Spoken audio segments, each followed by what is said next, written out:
Assalamualaikum warahmatullahi wabarakatuh. Perkenalkan, saya Amora Yasinta dengan NIM 24018005. Saya dari Prodi Pendidikan Bahasa Inggris. Baik, saya di sini akan membahas tentang UTS mata kuliah pengantar kewirausahaan.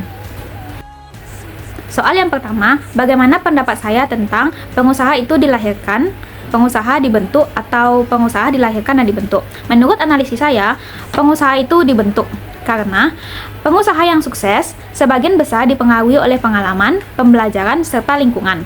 Landasan saya adalah satu, pengalaman praktis. Banyak pengusaha yang sukses telah belajar dari pengalaman mereka. Kesalahan dan tantangan yang dihadapi selama perjalanan mereka membentuk karakter dan kemampuan mereka untuk menjadi pengusaha yang sukses. Yang kedua, pengembangan diri. Dengan adanya pelatihan kepemimpinan dan menjadi pengusaha yang sukses, pengembangan keterampilan, individu dapat belajar secara berkomunikasi, memotivasi, dan mengambil keputusan. Yang ketiga, inspirasi dari lingkungan. Lingkungan mengambil banyak peran dalam membentuk seseorang menjadi pengusaha. Dukungan dari mentor atau keluarga dapat menginspirasi untuk mengembangkan keterampilan dalam menjadi pengusaha yang sukses. Baik, untuk pertanyaan B, mungkinkah seorang anak petani yang miskin dan minus sumber daya dapat menjadi seorang pengusaha? Jawaban saya, bisa dan tentu saja.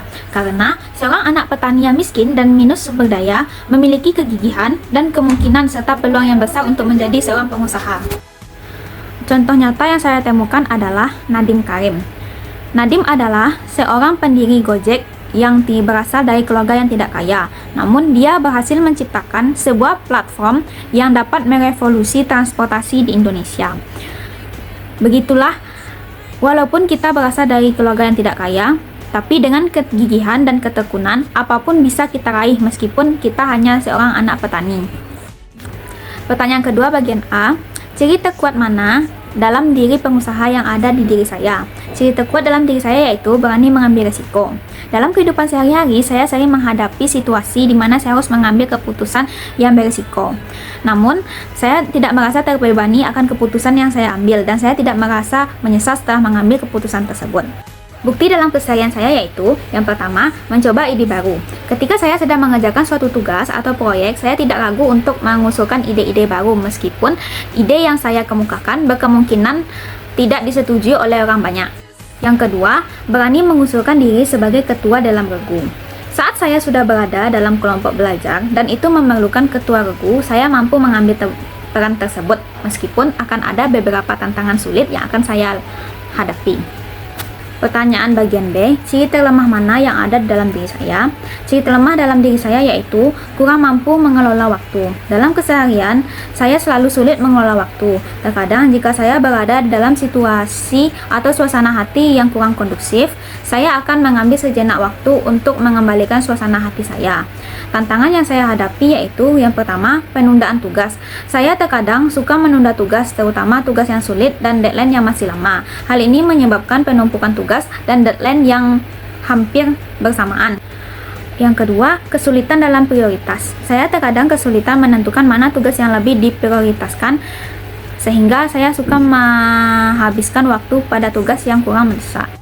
Yang ketiga, gangguan lingkungan seperti suara bising di sekitar saya, notifikasi ponsel yang dapat mengganggu fokus saya. Langkah yang saya ambil untuk mengatasi tantangan tersebut adalah yang pertama, membuat atau menggunakan jadwal harian. Saya suka membuat jadwal harian seperti tugas mana yang harus dikerjakan terlebih dahulu, menjadwalkan waktu belajar, baik itu secara personal maupun secara berkelompok. Yang kedua, pemisahan antara waktu belajar, waktu kerja, dan istirahat. Saya juga menetapkan waktu untuk istirahat agar tidak terlalu kelelahan dan merasa frustasi. Misalnya, saya akan melakukan hal-hal yang membuat saya merasa segar kembali seperti menonton film, memakan makanan manis, dan melakukan jalan-jalan santai untuk menghilangkan kepenatan setelah belajar seharian. Pertanyaan yang ketiga adalah, jika saya menjadi seorang pengusaha dan akan memulai sebuah usaha, yang akan saya lakukan dan saya pikirkan adalah sebagai berikut. Yang pertama yang akan saya lakukan adalah mengidentifikasi masalah terlebih dahulu. Saya akan mencari tahu masalah apa yang sering dihadapi oleh orang di sekitar saya. Situasi sulit seperti apa yang sering kali menimbulkan kebutuhan baru yang belum terpenuhi. Langkah yang akan saya lakukan adalah melakukan survei dan mewawancara orang-orang di sekitar saya untuk memahami tantangan yang mereka hadapi. Yang kedua, mencari solusi kreatif. Setelah mengidentifikasi masalah tadi, saya akan berpikir tentang solusi inovatif dan kreatif. Apa yang bisa saya tawarkan untuk membantu orang di sekitar saya? Langkah yang akan saya lakukan adalah mengembangkan konsep atau produk dan layanan yang dapat memenuhi kebutuhan tersebut dengan mempertimbangkan sumber daya yang terbatas. Yang ketiga adalah menyusun rencana sederhana. Saya akan memikirkan rencana yang mungkin akan membantu dalam usaha saya. Langkah yang akan saya lakukan adalah rencana bisnis yang mencakup visi, langkah-langkah operasional, dan strategi pemasaran. Yang keempat adalah mencari dukungan dan kerjasama. Saya akan mencari dukungan dari orang-orang sekitar, baik itu teman saya, keluarga saya, atau mentor. Langkah yang akan saya lakukan adalah membangun jaringan dengan bergabung dalam komunitas wirausaha atau kelompok dukungan lokal. Yang kelima yaitu memulai dengan langkah kecil. Saya akan selalu mengingat bahwa memulai suatu usaha tidak harus langsung besar, melainkan langkah kecil yang saya lakukan di awal adalah titik di mana saya akan menjadi yang lebih baik. Langkah yang akan saya lakukan yaitu meluncurkan produk atau layanan dalam skala kecil untuk menguji pasar dan mendapatkan umpan balik. Yang keenam yaitu belajar dan adaptasi. Saya siap untuk belajar dari setiap pengalaman, baik itu keberhasilan ataupun kegagalan yang saya alami.